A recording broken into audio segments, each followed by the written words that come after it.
We're live on Facebook. Great. Good afternoon. I am Josefina Bonilla, and you're watching the Roar webinar series with Daniel Guttierez. Daniel, thank you so much for being here. Nice to see you. It's good to see you. I'm glad to be back. Actually, I mean, I'm enjoying the progression of how long your hair's getting. Everyone.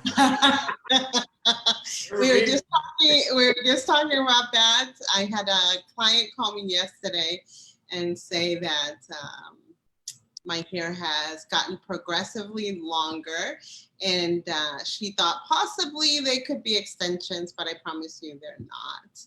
Listen, I just haven't cut my hair. These aren't, well, that's the whole thing with the pandemic, right? I mean, I haven't cut mine either, and I ain't grown anything. And it's so long. It's so long. I mean, this is long. When you get stubble, that's time to get a haircut. So, excuse me, I think today we had agreed that we are going to talk about I am statements. At least that's what we promised people that are currently online. So let's talk a little bit. I'll share my experience first, and then I'll, as most of you know, Daniel was my mindfulness coach for about 4 or 5 years. And he worked hard for his money. He did. I was a tough client. But one of the things that I did through my work with Daniel was create I am statements. And I was looking at them before the show today, and a number of those statements have already happened. And so I just pushed them out, and I decided to wait until we had the session to create my new I am statement. Ah, good. So let's talk about I am statements. Talk about I am statements. Okay, so let's talk about what comes before the I am statement, because there's something that comes before that, and we talked a little bit about it last time, and that is really paying attention to what your desires are. Desires can be goals. I don't like using the word goals, because goals are some kind of like New Year's resolutions. Nobody ever seems to think about it. So I use desires. Why? Because the universe says, I want to give you the desires of your heart. So what are the desires of my heart? It could be financial, relational, physical, emotional, whatever it is that you want to focus on, and you list those first, whatever those are. So let's just say that I want to be a CEO of XXXX, whatever kind of company you want to put in.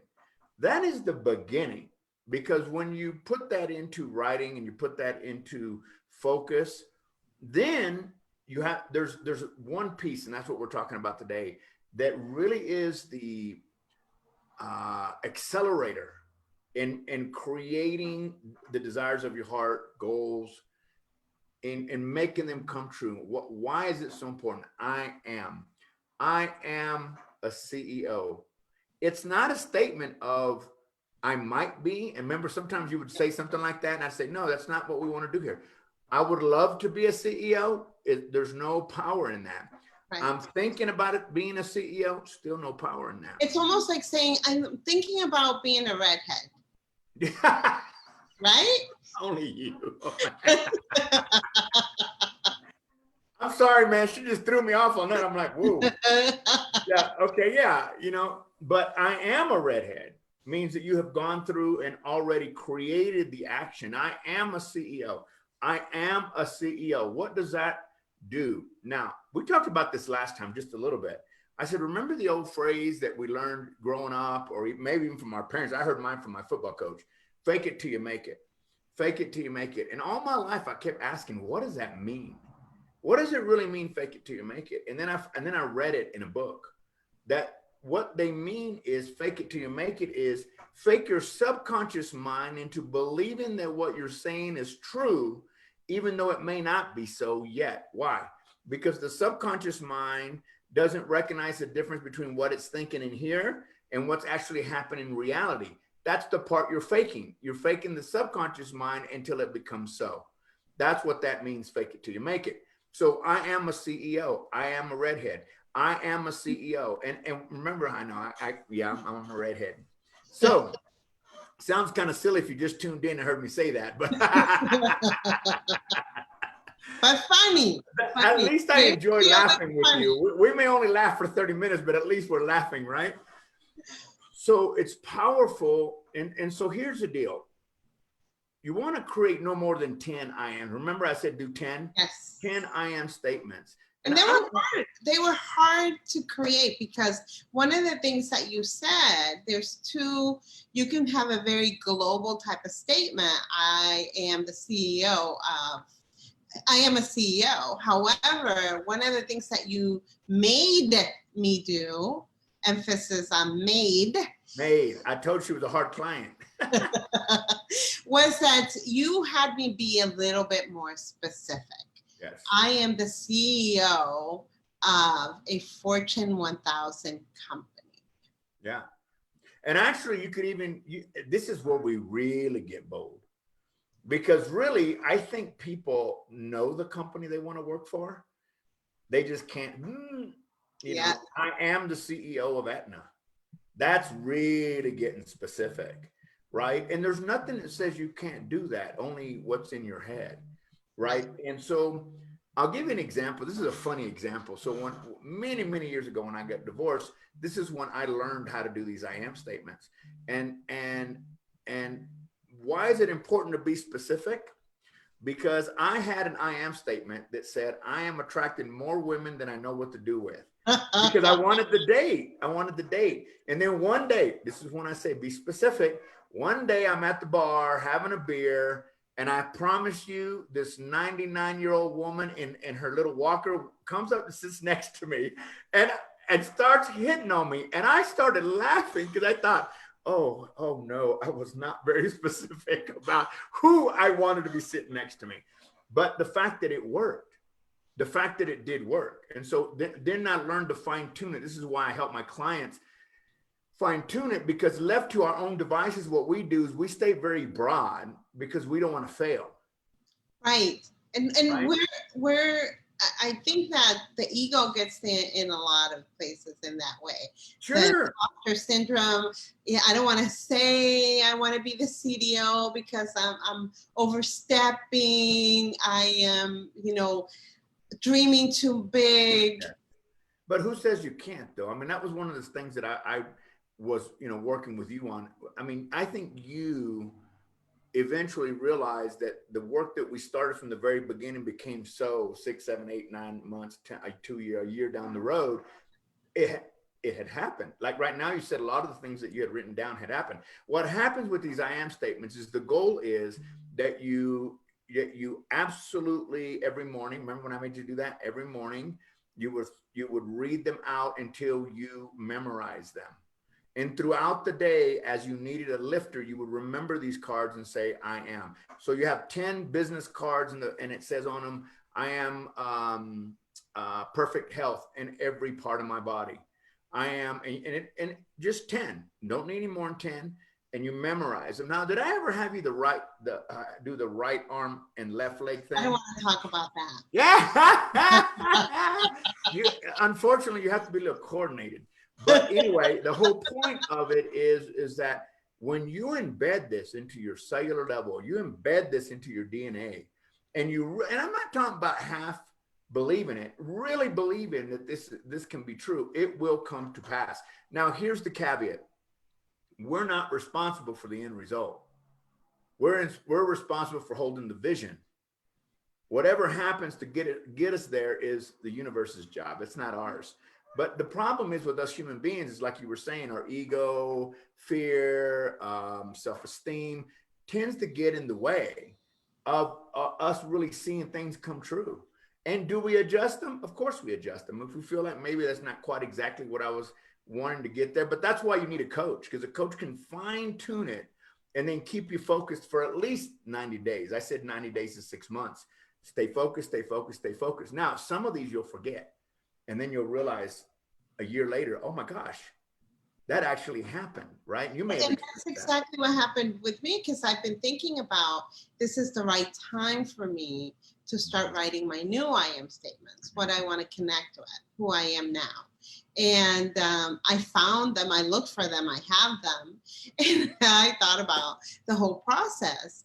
And many of those cards I can actually throw away, which I'm not, because they're representative of Right. the journey that I went through. So I really don't want to throw them out.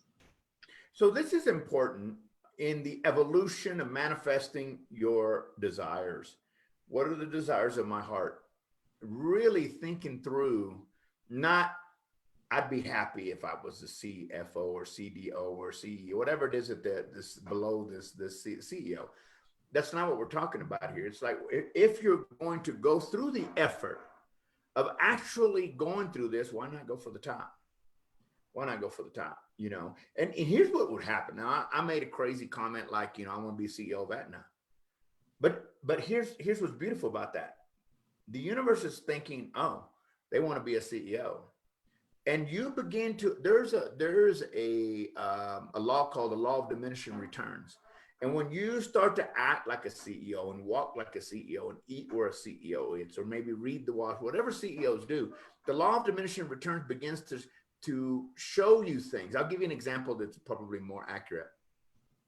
You may have never done, I've done this. My mother, one time when she was alive, wanted to buy this car, and she bought it because no one had it. And then she bought the car and everybody had it. She goes, oh my gosh, I just bought this car, now everybody has one. Would they go out and get one when I did? No, mother. That's the law of diminishing returns. You couldn't see it until you actually had it in your sphere. And when you had it in your sphere, it became so that everybody had one too. That's the law of diminishing returns. And it's the same thing with the I am statements. You begin to see things that you didn't see before because you weren't vibrating at that level. And just like you, when you raised your vibration, and you know what, folks, the reason why you need a good coach is because there's a lot of stuff between where you are, where the I am statement is, and the manifestation. That's called life in between. Yeah. And you need to be able to work through all that so that you have the muscle that you have now to create the life that you really want.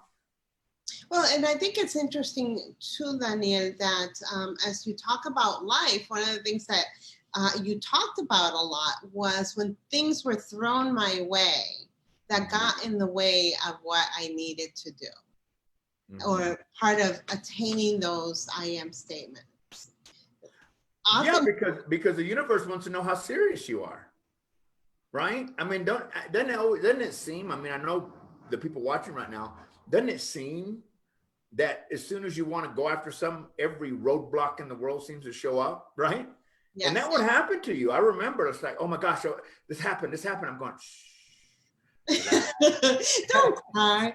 Don't cry. No, it's gonna be all right. For the record. I can play that song. It's gonna be all right. and it's because I think that we get flustered by life. Right now, it's a perfect example with COVID and everything that's going on, and life is different. We're doing Zoom calls. We're not meeting people anymore. And if you're a people person like I am, that's hard because you want to be around people. Well, we just got to learn to live it.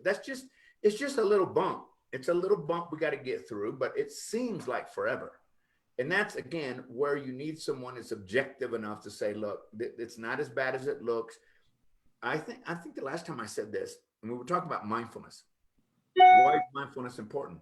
Mindfulness is important because that's what keeps you focused, staying in the now, staying right here, right now, and staying focused on the I am statement so that's the vibration that you have. How does one person get a job over another person? They're vibrating at a different level. And humans have this innate ability to feel that. So, and you've hired a lot of people, Josefina. I'm sure that someone has walked into your office before and you don't know them from Adam, but there's just something about them you don't like. There's something about them that feels weird. And so you don't get the current president. Not that I'm saying that. Let's not go there. So what that is that you're vibrating at a lower frequency, which may be desperation, or you're going through a tough time at home or a divorce.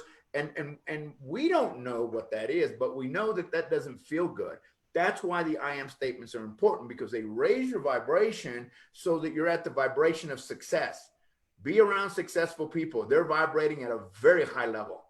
And it's, you know, that person or that woman or man that we say, everything they touch turns to gold. Everything. They can't do anything wrong. They're vibrating at that level. And so it looks like everything they touch. It's just that that we attract who we are. If you want to be a CEO, then you have to step into that and be before it becomes so. Fake it till you make it. Same thing. And I think, Daniel, one of the reasons that having a coach, at least for me, was important was because you helped me deal with all these pieces that I had no knowledge of. Now I do. Right. Now I have the tools that I need in order to say, you know, is this an emergency? Right. You know, like go through these things that you have to go through that we talked about last week. And all these barriers that come up, as well as our own emotional state, which is a big piece of it, because again, that imposter syndrome jumps in. You know, am I really worthy of this? But, you know, it's having a coach for me, and as well as many of the folks that have worked with you, has been instrumental in their success. Just as a caveat, the I am statements that I had, while many of those have happened, some have not, there's some other ones that no longer resonate for me. Right. And that, can you talk a little bit about that? Because that's a shift. Listen, we're conditioned from very young to go after a goal and don't change it until you get there. But that's not life. Life happens. I mean, even now during this global pandemic, and you and I have talked about this, people are waking up going, do I even like what I'm doing? Why am I doing what I'm doing? And why would you continue to do something you don't like just because? When we already know, based on what's happened in our world since March of last year or March of this year, that life is short. Life is short, and we need to live out loud, and we need to be bold about the way that we live, so that we're not just going to work to collect a paycheck to pay for our debt. And so then it becomes important to look at your I am statements or your desires. And I would encourage everyone that's watching this show right now, look at your goals. And if those goals are set because your boss said those were good goals, not a good idea. I would encourage you to look at your desires and your goals and ask yourself, am I still on that trajectory? Is it still good for me? Am I even interested? And give yourself permission. Here's the big one. Give yourself permission to change it. Because you know what? Who says we can't? I mean, I'm out here in Peru. I'm living in Peru at a beautiful retreat center. Most people told me I was crazy, even my own son, that I was crazy. But I didn't want to do corporate anymore. I didn't want to do what I was doing anymore. And I took that chance. And guess what? It was the right thing to do. It was the right thing to do. So I want to encourage you to always take a look at your desires. This is the thing that I learned a long time ago that was kind of a big aha for me. I don't have to stick to things that I don't feel comfortable about anymore, or that don't resonate, as you said. They don't resonate. Okay, well, I wanted to be a CEO, and then I realized that CEO means just above broke, or career-ending opportunity, CEO. I don't want to do that, right? I don't want to do that anymore. Great. Then let's set some new ones. Let's set some new I am statements. Let's change where we're headed, and let's go after. Why is it important to change or to redirect yourself? Because the more authentically aligned you are with those desires, the more energy you're going to put behind it. And the more energy you put behind it, and the more thought you put into it, the more mindful you are, the more likely you are to attract that job or attract that mate or attract those finances that you're looking for. It's all vibrational. It's all vibrational. Yes. So getting back to the initial I am statement, one of the things that is so important that you talked about is understanding what you truly desire. Mm-hmm. Because sometimes we are writing I am statements that reflect your family's desire, your spouse, partner, society, what society expects from you, or what you think they expect from you, right? Right. And so those I am statements really are not reflective of who you are. Well, yeah, because I think we want to please people. You know, we want to please our parents. We want to please our significant other. We want to please our children. We want to please everybody but ourselves. We're the last people in line. Well, what do I want? I mean, how many times have you heard people who stood in a career for years only to finally get to the end of their career and go, I wish I hadn't done that, because now I'm out of energy and now I'm out of time. And I think that that's one of the things that, again, I'm going to go back to, that this pandemic has uncovered for a lot of people in the world. Why do it if it's not something you really appreciate? Well, because social construct says that I should do that. It's like in my book, Josefina, I remember as sure it was yesterday, sitting in that fancy restaurant on Fifth Avenue, around these fancy people, and just kind of waking up out of a fog, and then looking around and realizing, the hell am I? And why am I here? Right? Why am I here? Why am I here? And has success really been worth it? And to me at that moment, not that success is not good. I think success is awesome. But this success that I had was based on what other people told me I should have been doing, not what I wanted. And I changed it. So now I'm here and I'm successful now. But I get up every morning and I walk my property with my dogs, and I feed my chickens and I feed my lambs, and I trim trees and trim flowers, and I'm still successful. The difference is, listen to this. The difference is that my soul is happy. What I think the end result for all of us should be, and because I've experienced this here at Catalina. Someone asked me, how do you know that you made the right decision? And I said, because for the first time in my life, there's not something else I desire. There's not something else. There's not a bigger carrot. When I was in corporate and when I was out working, it's like it wasn't enough. Every success I had, I just went to the next one. Never even stayed there. I just went to the next one. And before you know it, we're running so hard for the next carrot that we realize that we haven't lived it all. And when I got here, I just remember looking at the property and going, there's not another carrot. Like I finally feel all my life I've been searching all my life, and finally getting to a place where I feel okay being where I'm at is really a big deal. And I know that a lot of executives and corporate people and salespeople probably understand that, because there's not a finer car, there's not a finer person, there's not a bigger bank account. It's going to make you happy. It's just not.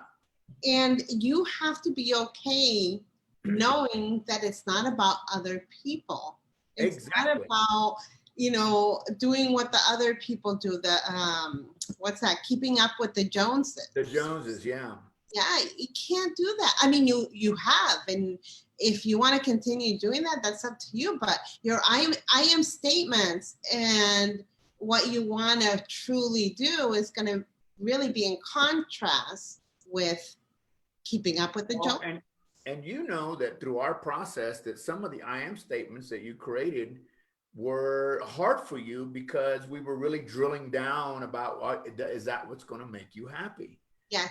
This is not about, if I do this, I'm going to look this way. Because we went through a lot of that with you. Like, you want to do this, you want to do that. But the question always was, but how does that support? See, I made it work for his money. She did, trust me. But the point in that is, that's, again, going back, is why you need a good coach. This is not about high level executives. This is about human understanding. This is about the human journey, and how can we get there? And I don't know that all coaches believe this, because I think we've been told that we need to specialize in some area, which probably is true to some degree. But when you hire a coach that is going to help you in your entrepreneurial world or in your corporate world, I said this, I think a couple shows back, we don't need people to tell us how to do our job. We need people to teach us how to be better human beings. We don't need someone to, like I said, I remember sitting with the president of HSBC North America. And when we sat down, he didn't ask me about a CFO. He's got people to do that. He didn't ask me about his, chief diversity officer, none of that. He asked, how can I be a better leader? And a good coach should be well-rounded enough to handle all aspects of an individual without saying, well, I'm just a accountant coach. That's probably not the person you're looking for if you're a little bit broader in what you're trying to attain in your life. So that's kind of, which is interesting because I think I've said this before, I'm gonna say it again. I remember the first time we went off the business stuff and you said, I didn't hire you for that. I did. Remember? That's I not what did. we're here for. And I said, but we can't get where you want to go until we work on what's beneath that, because it's the self-esteem and all the issues below that keep us from getting where we want to go. So that's why the I am statements are so powerful, because when you own I am are the two most powerful words in the English language. I am, therefore I am. Powerful and Very powerful. And when you own that and you do the exercises that I had you go through for a length of time, now you're doing it on your own because you recognize the only reason you're doing it, I mean, honestly, is because they work. It worked. If it didn't work, we wouldn't be having this conversation. No, they work. And I have to admit, the first time I wrote those I am statements, there was a disconnect between the I am statements and where I was at, right? Absolutely. And the I am statements were very personal. And for my I am statements, I got rid of the ego to be able to create them. I had to get rid of the ego. But the person that I was at that point was still well covered in ego. Right. Until Well, I think you said something that's really important. I'm glad you brought it up. The I am statement is making a statement in the future and asking you to step into it now so that you can realize that manifestation of that idea or that job or that person. That was hard because you weren't there. And getting someone to be in that space and own it, that's what makes it work. Eventually you wake up and you're like, I am. So what happened? I got long hair. Look, I was about to say that. Look, grew out like little Barbie, just pulled it right out. Very true. No, it was very powerful experience for me. I know that the people that have been coached by you have also experienced similar things. I've seen magic. I've seen magic with people who couldn't believe. I've seen people create money they never thought they could make, and I didn't do the magic. I only help keep people. You know, when you bowl, if you go bowling with a child, they put the bumpers up so they can hit the actual pins. I just put the bumpers up so you can hit the pin. Eventually, the kid starts to realize they can bowl on their own. They don't need the pins anymore. They don't need the bumpers. And so that's kind of what I try to do is create the bumper so that you at least hit some of the pins and begin to believe in yourself. It's not magical. It's just that someone needs to be able to be there, because there were times that I told you, no, that's not what look at her, look at that look on her face. Hey, and she told me the same thing too. That part was probably one of the hardest things. And owning up to where I was versus where I wanted to be as a person. Right. Which most of my statements were related to my personal stuff. But your personal was also directing your success in your career life. Yes. Right? Like the people that I work with always need to work on aligning themselves with the level of success that they're at so that they can go to the next level. Because you can't go to the next level if this personal stuff is not in alignment. It just doesn't work that way. And if you do get there, then it's very short-lived. And you have to work on that again. Daniel, we are 2 minutes out. So what do you want to talk about next week? What should we talk about next week? Well, thinking about the process, we talked about fear. We talked about I ams. What else did we? I mean, it's funny because I'm very intuitive in the way that I coach. I do a lot of the same things, but then there's a lot of things I don't do with everyone, depending on what they need. What else did we do? Maybe we should unpack this notion of finding your true north, finding what it is that you really want to do, because I think there's a process to that as well. Well, there's a process, and I'll end with this. Why is finding your true north hard when we know what it is? And this is the way I usually describe it. I believe that everybody knows where their true north is. They may not accept it.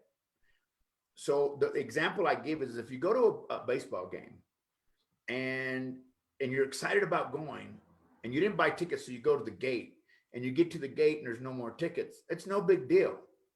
It's no big deal. You just go do something else. But if you actually state your true north, who you are and where you want to go, and you fail, it's devastating. So I'd rather not try at all. We'll talk about that next time. We will talk about that. Thank you for being here with us at the Roar webinar series with Daniel Guttierez, and save the date for the Roar Virtual Conference 2.0, October 15th. We will see you next week on Tuesday. Peace. Peace.